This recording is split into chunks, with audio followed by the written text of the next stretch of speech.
40 48 x 43 48 43 અને 34 નો બહુલક 43 હોય તો x + 3 બરાબર ખાલી જગ્યા। બહુલક એટલે કે જે અવલોકન વારંવાર સૌથી વધુ વાર પુનરાવર્તન થાય તેને બહુલક કહેવાય। બહુલક 43 છે એનો મતલબ સૌથી વધુ વખત તે રિપીટ થતો હોવો જોઈએ। રકમમાં 43 કેટલી વાર છે તો કે 2 વાર। તેના સિવાય 39 કણ કેટલી વાર છે 2 વાર। હવે બહુલક બંને થઈ શકે પણ જે 43 ને જો બહુલક બનવું હોય તો તે 39 કરતા વધુ વખત હોવો જોઈએ। એટલે કે એનો મતલબ x પણ કેટલા હોવા જોઈએ 43। તો x + 3 એટલે કે 43 + 3 બરાબર કેટલા આવશે 46। તમારો સાચો જવાબ શું આવશે 46। ખરા છે કે ખોટા વિધાન તે જણાવો। પ્રશ્ન 13 નીચે આપેલ અવયવ ટ્રી માટે x + y બરાબર 24 થાય। બંને x અને y નો સરવાળો કેટલો કીધો છે 24 થાય। હવે 5 અને y બંનેનો ગુણાકાર કરીએ એટલે x મળે પણ y શું છે એ કેમ ખબર પડશે તો કે પહેલા 2 અને 2 નો ગુણાકાર કરીએ એટલે y મળશે। તો 2 × 2 કરીએ એટલે y કેટલા મળ્યા 4। હવે 5 × 4 કરીએ એટલે x મળશે એટલે 5 × 4 = 20। તો આપણને શું કીધું x બરાબર 20। બંનેનો સરવાળો એટલે આ બંનેનો સરવાળો કરો એટલે કેટલા મળે 24। તો બંનેનો સરવાળો એટલે x + y બરાબર 24। તો આ વિધાન કેવું છે ખરું। પ્રશ્ન 14 બહુપદી x² - 18x + 72 ના બંને શૂન્યોની સંજ્ઞા 3 મળે છે। તો બહુપદીના ભાગ પાડીને આપણે ચેક કરીએ। x² - 18x + 72 બરાબર 0। 72 ને એવા ભાગ પાડવાના કે સરવાળો કેવો થવો જોઈએ 18। તો 9 × 8 = 72 પણ 9 ને 8 નો સરવાળો 18 થતો નથી। તો બીજા 72 ના કયા ભાગ પડશે તો કે 12 × 6 = 72। 12 + 6 કરો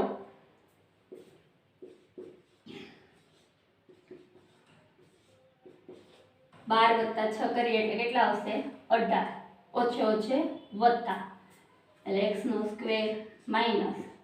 12x - 6x વત્તા 72 બરાબર 0।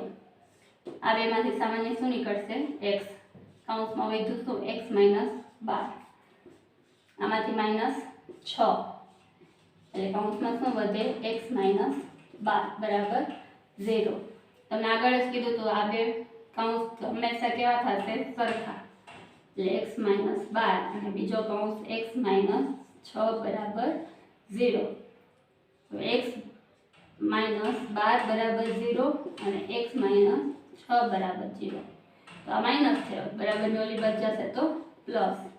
એવી જ રીતે આ પણ કેવા થઈ જશે પ્લસ। તો બંને જવાબ છે એ કેવા મળ્યા ધન એટલે કે પ્લસ મળ્યા। તો આપણને પૂછ્યું છે શું શૂન્યની સંજ્ઞા ધન મળે છે તો આ વિધાન કેવું થશે ખરું।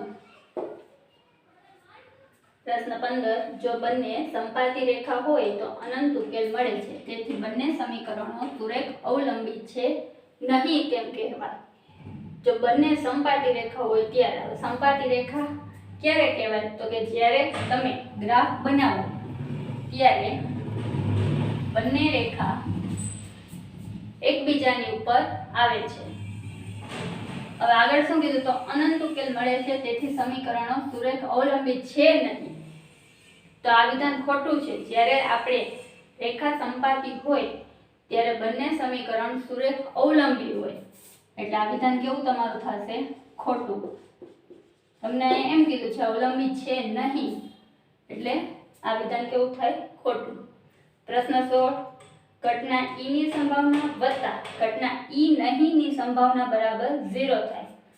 આ વિધાન તો એમને એમ જોતા જ ખબર પડી જાય કે આ વિધાન કેવું છે ખોટું। કારણ કે ઘટના e ની સંભાવના વત્તા ઘટના e નહીં ની સંભાવના બરાબર 1 થાય। નીચેના પ્રશ્નોના એક વાક્ય શબ્દ કે અંકમાં જવાબ આપો। પ્રશ્ન 17 થી 20 પ્રશ્ન 17 a બરાબર 10 તથા d બરાબર 10 તો બનતી સમાંતર શ્રેણીનું બીજું પદ શોધો. તો બીજા પદ શોધવા માટેનું સૂત્ર આપણે ખબર જ છે. શું આવશે? તો કે a + d. હવે a ની કિંમત કેટલી આપી છે? 10 અને d ની પણ કિંમત 10. તો બીજું પદ આપણને કેટલું મળ્યું? જવાબ 20. પ્રશ્ન 18 વર્તુળના આપેલ વ્યાસને વધુમાં વધુ કેટલા સમાંતર સ્પર્શક હોય? હવે આ એક વર્તુળ છે, આનો વ્યાસ છે તેને આપણે AB નામ આપી દઈએ. સમાંતર વધુમાં વધુ સ્પર્શક કીધા છે એટલે આ એક સમાંતર અને આ બીજું. તો વધુમાં વધુ કેટલા સમાંતર સ્પર્શક મળશે? 2. પ્રશ્ન 19 લીપ વર્ષમાં 2 ડિસેમ્બરે ગુરુવાર હોવાની સંભાવના કેટલી થશે? ઘણી વખત આવા પ્રશ્નો આવે એટલે વિદ્યાર્થીઓ ગૂંચવાઈ જાય. લીપ વર્ષના દિવસ ગણશે ને ડિસેમ્બર મહિનાના દિવસ ગણશે, પણ અહીં પૂછ્યું છે કે 2 ડિસેમ્બરે ગુરુવાર. હવે તમારે અઠવાડિયાના વાર કેટલા? તો કે ટોટલ 7 એટલે છેદમાં કેટલા આવશે? 7. હવે અઠવાડિયામાં ગુરુવાર કેટલી વાર આવશે? તો કે 1 વાર. તો જવાબ શું આવે? 1/7. પ્રશ્ન 20 એક બોલર દ્વારા 10 મેચોમાં નીચે પ્રમાણે વિકેટો લેવામાં આવી છે: 2 6 4 5 0 2 1 3 2 3. તો બહુલક શોધો. આવો નવો પ્રશ્ન હમણાં આગળ પણ આપણે જોયો. બહુલક કોને કહેવાય? તો કે જે અવલોકનોનું એકથી વધુ વખત પુનરાવર્તન થતું હોય, સૌથી વધુ વખત આવતા હોય તેને બહુલક કહેવાય. આમાં ક્યાં છે? તો કે 2 છે એ 3 વખત આવે છે, તો આનો બહુલક શું થશે? 2. નીચે આપેલા યોગ્ય જોડકા જોડો. પ્રશ્ન 21 થી 24. હવે જો તમને 12મા ચેપ્ટરના સૂત્ર યાદ હશે તો આવડી જશે. પ્રશ્ન 21 એક ધારથી છોલેલી નળાકાર પેન્સિલ. ધારો કે એક પેન્સિલ છે નળાકાર,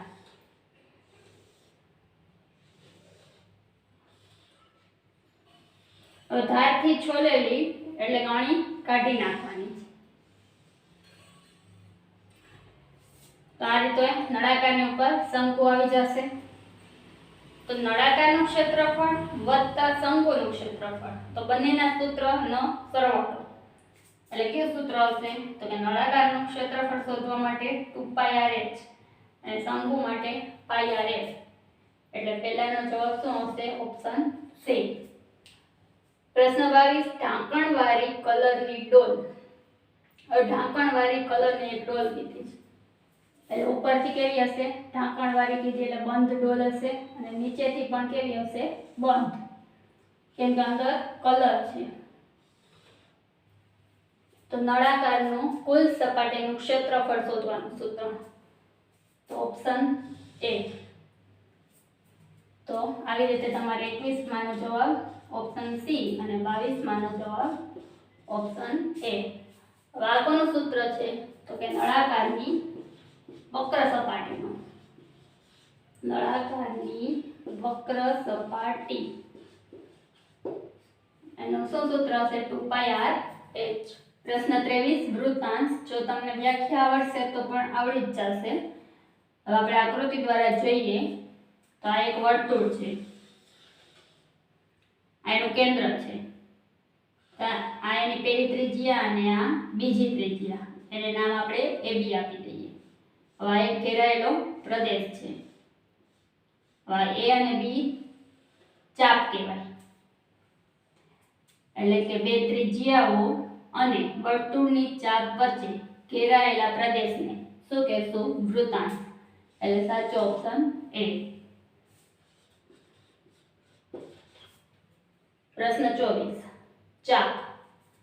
હવે જે આ નાની ચાપ હોય એને લઘુ ચાપ કહેવાશે, અને આ ઉપરની મોટી ચાપને ગુરુ ચાપ કહેવાય.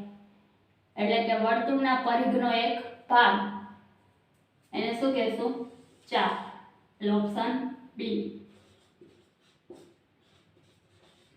હવે આ પણ સમજી લે આકૃતિ દ્વારા કે જીવા અને બે ત્રિજ્યાઓથી ઘેરાયેલો પ્રદેશ. આ વર્તુળ છે, આ એની જીવા છે, અને આ એની બે ત્રિજ્યાઓ છે. એના દ્વારા જે આ ઘેરાયેલો પ્રદેશ છે એને શું કહેશું? ત્રિકોણ. તો વિદ્યાર્થી મિત્રો, અહીં તમારા 24 પ્રશ્નો પૂરા થાય છે. નેક્સ્ટ વિડીયોમાં આપણે પ્રશ્નપત્ર 3 નો વિભાગ બી જોશું. જો આજનો વિડીયો તમને પસંદ આવ્યો હોય તો લાઈક કરો, શેર કરો અને સબસ્ક્રાઈબ કરો. Thank you.